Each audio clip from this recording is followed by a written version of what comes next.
to another edition of All Politics is Local. As always, we're joined by Peter Chisholm. Good evening, Peter. Good evening. Terry Hendricks. Good evening. I'm John Featherston, and our special guest tonight is Jerry Doherty. You know him from being a radio talk show host. He's also an author, and he's got 30 years of experience in the financial profession. Jerry's been working and helping people towards their financial goals for over 30 years and protecting families and businesses for the unexpected. Jerry Doherty, thanks for joining us on All John, Politics is pleasure Local. to be here. Terry, nice to see you again. And Peter, nice to see you. Yep. So, he wrote the book about financial planning. Jerry, tell us a little bit about your new book, and it must be an exciting adventure, Uncomplicated Money. Uncomplicated Money, John. It's the same name as my radio program, Uncomplicated Money, which is on WCRN AM 830. I'm on Monday and Friday mornings from 9 to 10. And I'm now in my fourth year of broadcasting.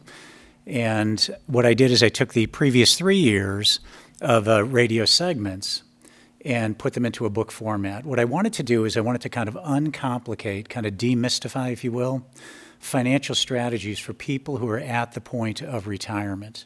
So this book isn't meant for everybody, but if you're standing at retirement's doorstep, this book will explain rather complex concepts that every retiree needs to know. Well, given that the population is aging and more people retire every day, this is obviously a book for the times. Yeah, it really is. We have, according to Pew Research, we have 10,000 baby boomers, born from 1946 to 1964. 10,000 baby boomers a day who are turning age 65. Now, not all of them are retiring at that moment. Normally, people are retiring at age 67. But that 10,000 people a day turning age 65 will continue until 2029. So it really is a big shift in focus for people to go from accumulating assets their whole life to now figuring out how to distribute all of those assets that has taken them a lifetime to accumulate. Well, that's got to put a huge burden on the government for a lot of reasons. First of all, they've got to pay out a lot more Social Security than they're probably going to take in.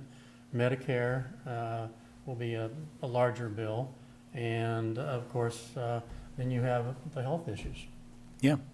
All of the above. I mean, Social Security is a really big deal. When Social Security was first put into place, we had roughly 60 people working for every one recipient. Today we have roughly 3 people working for every one recipient of Social Security. So it's a really big issue. Yeah. That's a dramatic change from 60 to 3. It's a dramatic change. It really is. Over many years, of course, from the 1930s to today. But yes, it's a really dramatic change. So you really wonder how it's going to be sustainable going forward.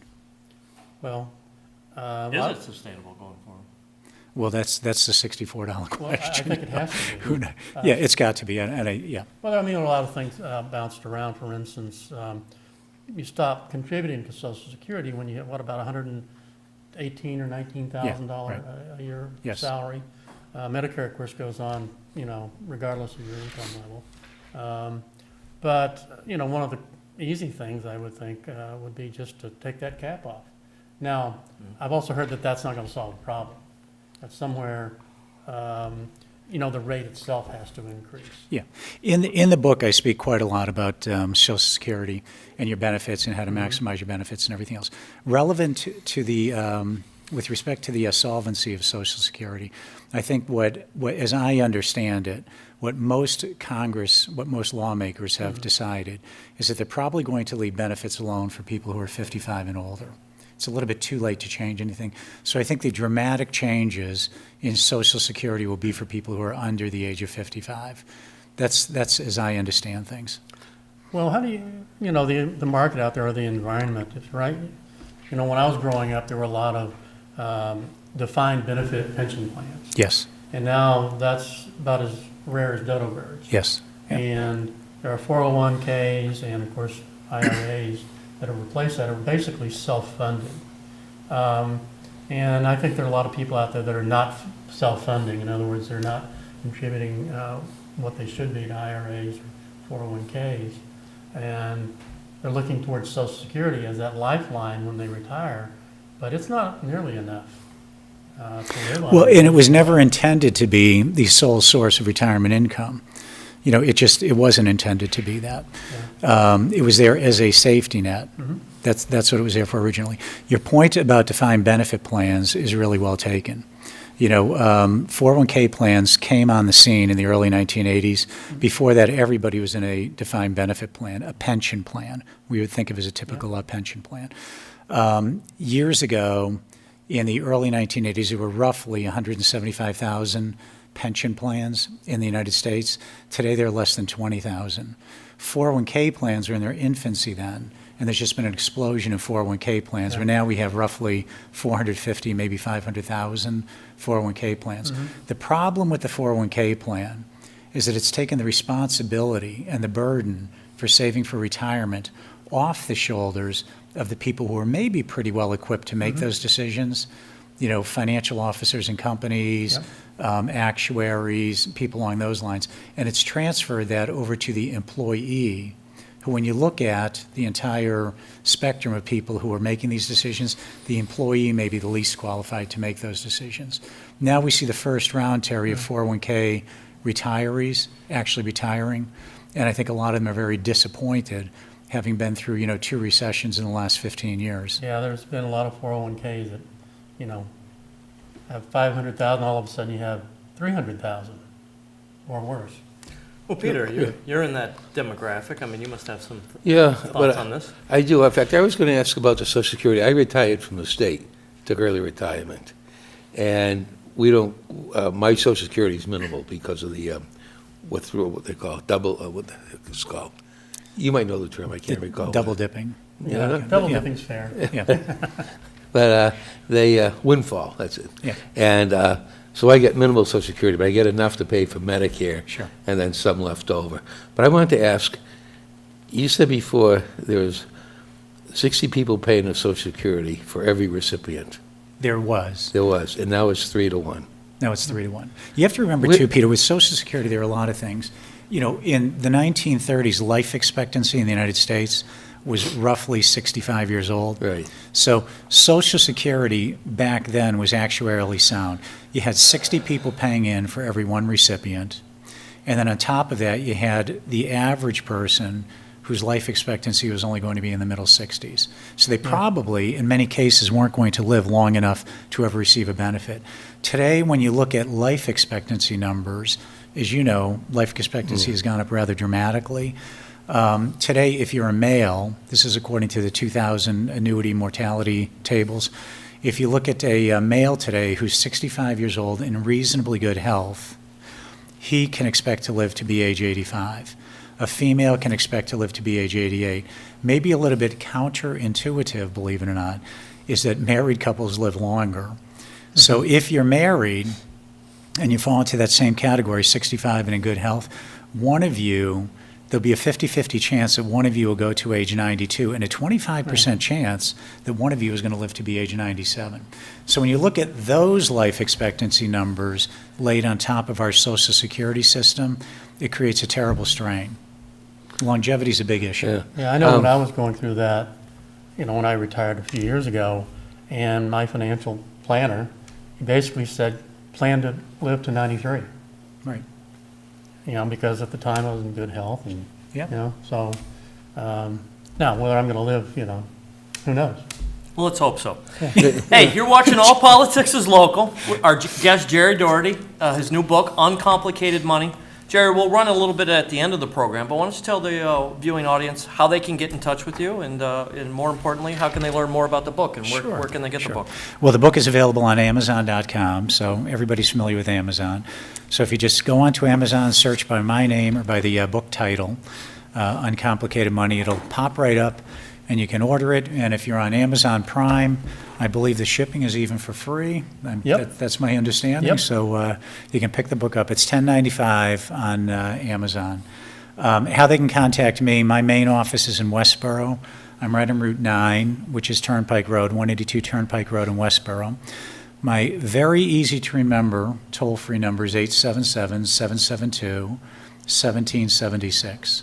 So 877-772-1776. And my website is bostonindependencegroup.com. And John, I don't know if you're aware, if I had mentioned this to you, but I'm now writing for Kiplinger.com, their online version. So my first article will be on Kiplinger in October, just in a few weeks. I just submitted it, just needs to go through their legal process, but it's already gone through ours, so I assume there won't be any problems with it. But it'll be up on Kiplinger.com, so we'll be online with them. They have 1.5 million discrete, new visitors each month on Kiplinger.com. Well, as you can see, he's an expert in the financial field, and we have this thing called a presidential election coming up in about 30 days from now. How is the presidential election going to affect the economy, in an expert's opinion? Well, I think that prior to November 8th, it has affected it by creating a lot of uncertainty. I think that, presidential elections always do that. I think that there are a lot of things that affect U.S. markets. I think clearly policy coming out of Washington, D.C. is one of those things, and the next president will have great influence on policy coming out of Washington, D.C. I think the second thing that, the second broad category of things that affect U.S. markets that's a little bit more nebulous is geopolitical events. They're just unforeseen, unpredicted geopolitical events, be they terrorist events, weather events. We've seen all of these things, elections, surprise elections. We have, civil wars in countries and so on.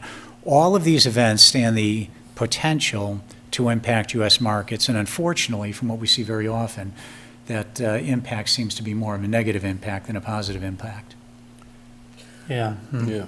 Well, I mean, you must have, Hillary Clinton supporter in the election. What are your concerns about the economy, and what's your thought if Secretary Clinton is elected president? What do you see happening with the economy? Well, I'd hope if she wins, the economy, obviously keeps growing. I'm not sure what's going to happen, congressionally in Washington about any programs that might help boost the economy. A lot's going to depend on if Congress is able to start working with the White House, or vice versa, and, what happens to the Senate down there, et cetera. And I think, though, if Donald Trump wins, too, I think he'd naturally, it would be to his benefit, too, to make an effort to work with the Congress and try to come up with programs to spur the economy. I've always thought that, it's the voters, whoever the president is, they just have to, feel comfortable with the president that he or maybe she, in this case, will try to come up with programs that are going to keep things moving. And I think we could use more growth than I've seen in the last 8 years.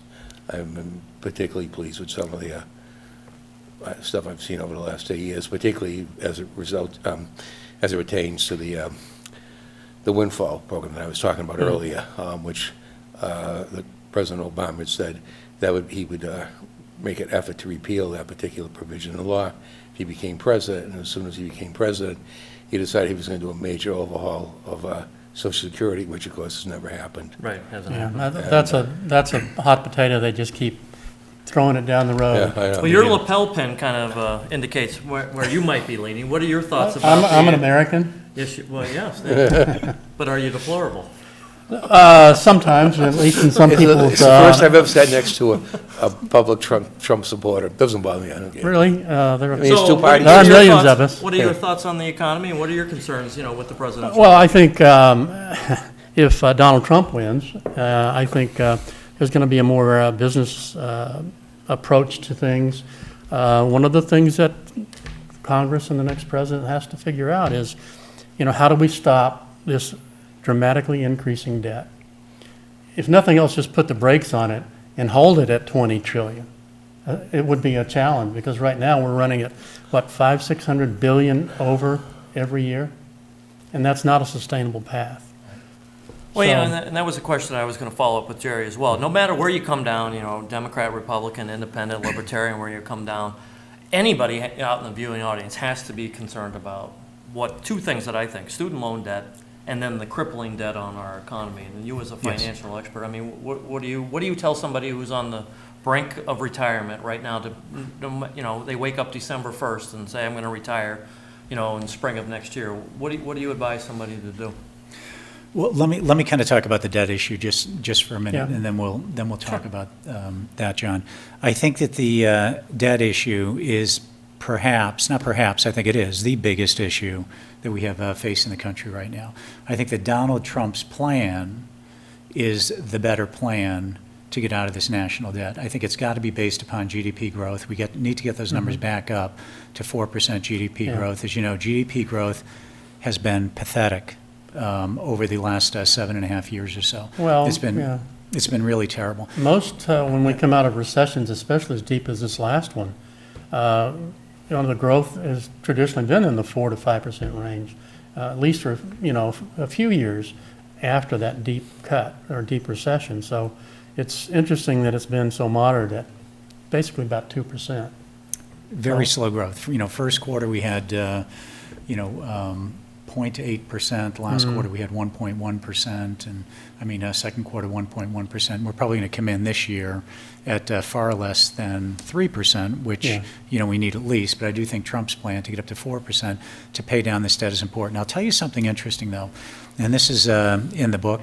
We talk about this national debt. I think a lot of times people don't understand how big this national debt really is.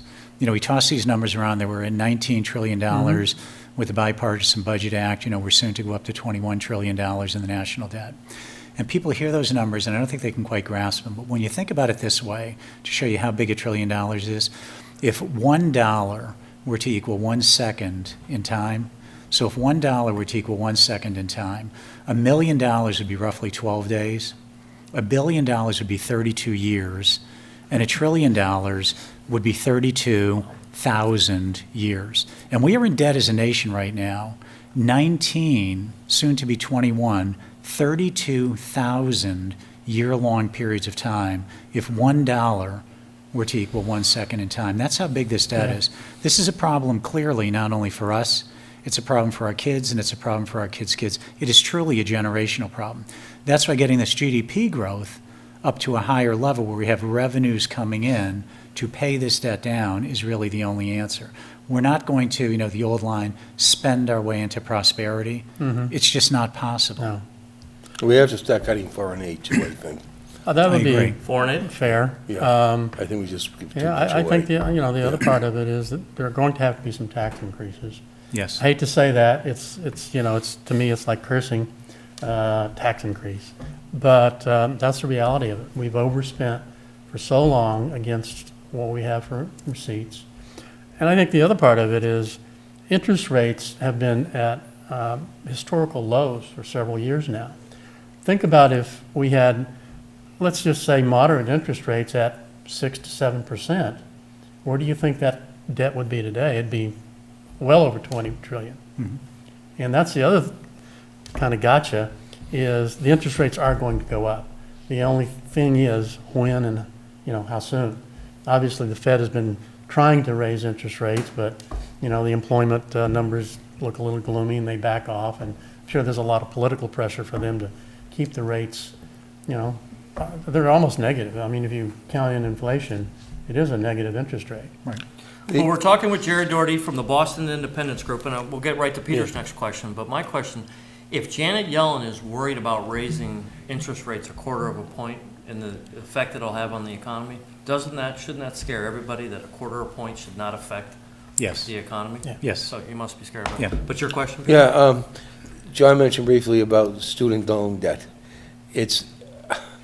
I work part-time at a university, and we try to limit the amount of debt students leave, but it's a state university, so we're able, our costs are a lot less. But Consumers Reports a couple months ago had their cover story, and special story inside was, I never should have gone to college. And they talked about the debt people have and what a lot of them are doing today for jobs, and I also, I met a United States Senate candidate earlier this year, and her from Illinois, and she said that in Illinois, she was talking to the audience, that the 3 biggest issues that voters talked to her about, one was Social Security, health care, and student loan debt was third. It's out of control, particularly for students who go to independent institutions, graduate owing over $100,000. You have 2 students, they meet, they get married, they owe $200,000, and then they go to work, they buy a house, they have children, and a lot of them end up filing bankruptcy. I know some folks that have. I know a lawyer who's told me, in Ashland, a local lawyer, that he gets a call like that once a month from a couple, very well educated, but they just, particularly with children in the cost of daycare, it's just compounded with the loans and the mortgage. It's just driving them into debt, and they can't get out of it.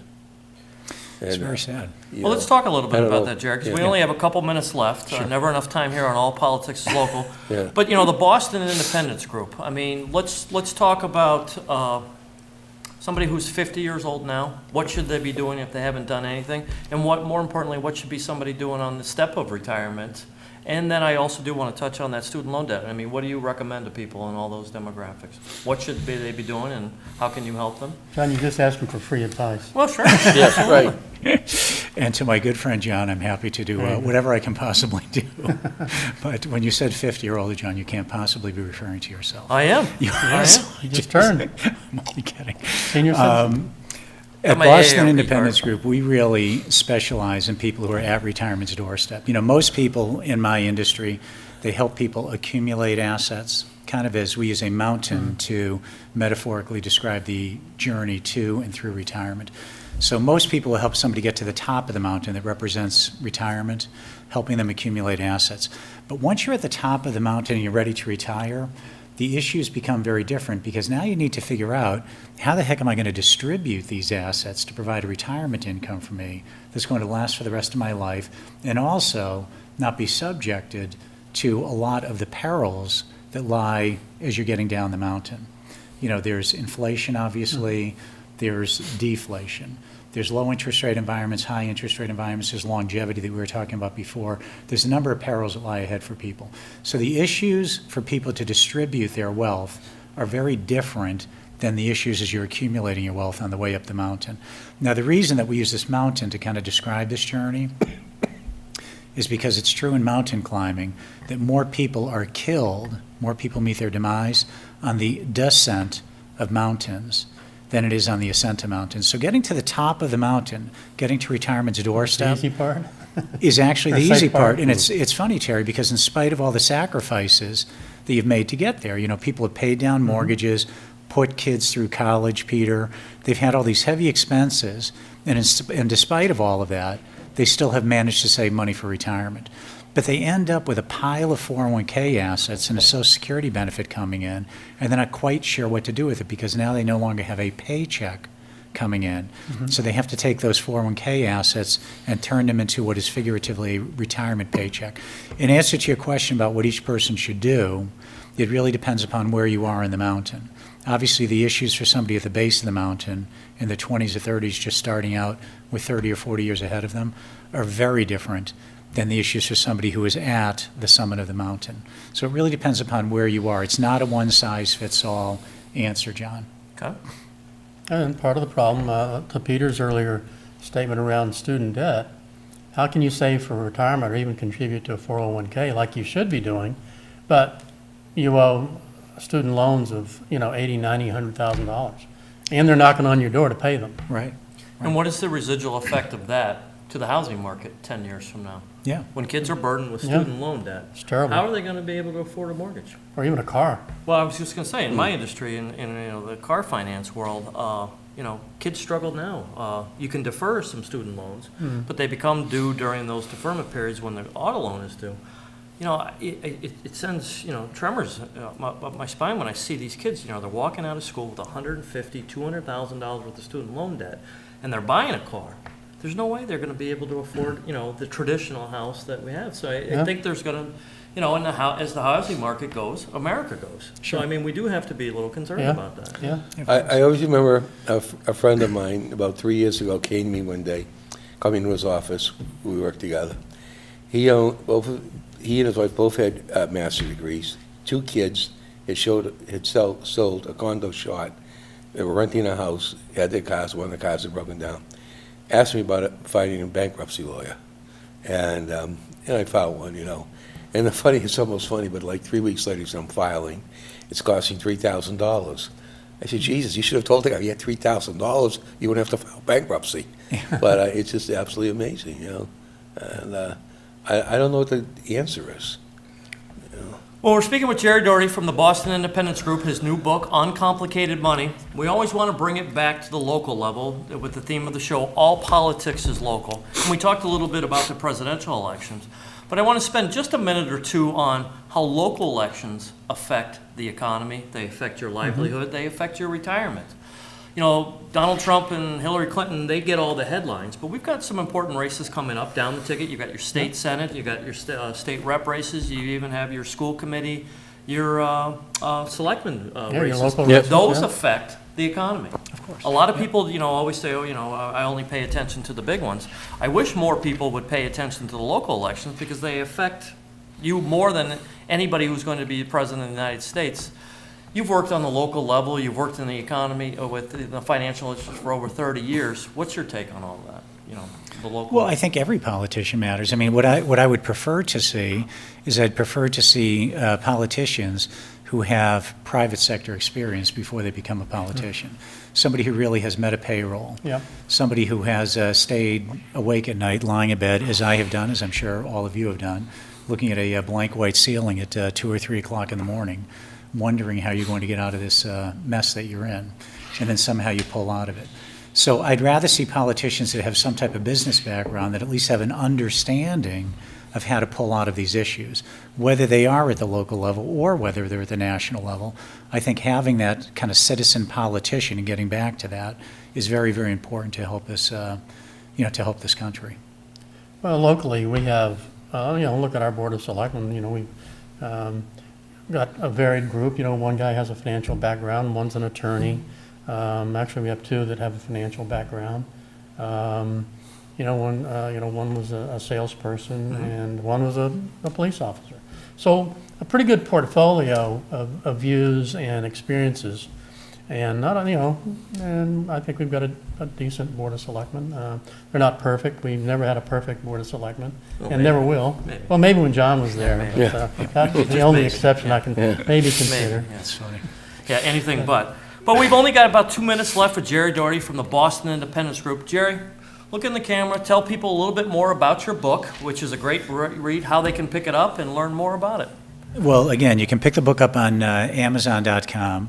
If you just search either by my name, Jerry Doherty, and it's Jerry with a G, G-E-R-R-Y, and I'm that difficult way of spelling Doherty, it's D-O-U-G-H-E-R-T-Y. But you either search by my name or by the title of the book, which is Uncomplicated Money, and it should pop right up on Amazon.